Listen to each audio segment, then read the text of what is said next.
Hello friends, welcome back to my new mini blog. তো আজকে সকালটা এভাবেই শুরু হয়েছিল। বাড়ির সবাই এমনভাবে চিৎকার করলো যে আমার ঘুমটাই ভেঙে গেছিলো, কারণ এরা এসে সবার বাড়িতে পেঁপে গাছ থেকে শুরু করে সমস্ত সবজির গাছ লণ্ডভণ্ড করে দিয়েছিল। তারপরে এই অবস্থা দেখে তো আমার একদম মাথায় হাত।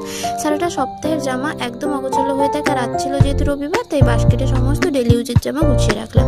তারপরে একদম স্নান টান করে পুজো দিতে চলে গেলাম। আর লিঙ্গতে আমি এভাবে মধু ঘি দিয়ে ভালো করে, তারপরে চন্দন দিয়ে অগরু গঙ্গাজল মেশানো জল দিয়ে লিঙ্গটা ধুয়ে নিই। এভাবেই প্রত্যেক দিন মা যেহেতু পুজো করে তাই আমিও করে নিলাম।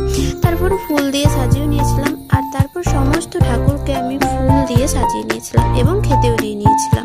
বিকেলবেলা চলে গেছিলাম মিয়া মোড়ে, যেহেতু মনুর পরীক্ষা চলছে তাই মনু আসতে পারেনি। তাই এখান থেকে দুটো পেস্ট্রি নিয়ে যাব, যেটা ঘরে গিয়ে আমি আর মনু দুজনেই খেয়ে নেবো। এখানকার চকোচিপ পেস্ট্রিটা আমার মনুর দুজনেরই বেশ ভালোই লাগে। তারপর মা ফোন করে বললো পুজোর জন্য ফুল আনতে পরের দিনের জন্য, তো সেটাই নিয়ে ঘর চলে এলাম। আজকের ভিডিওটা এতটাই, টাটা।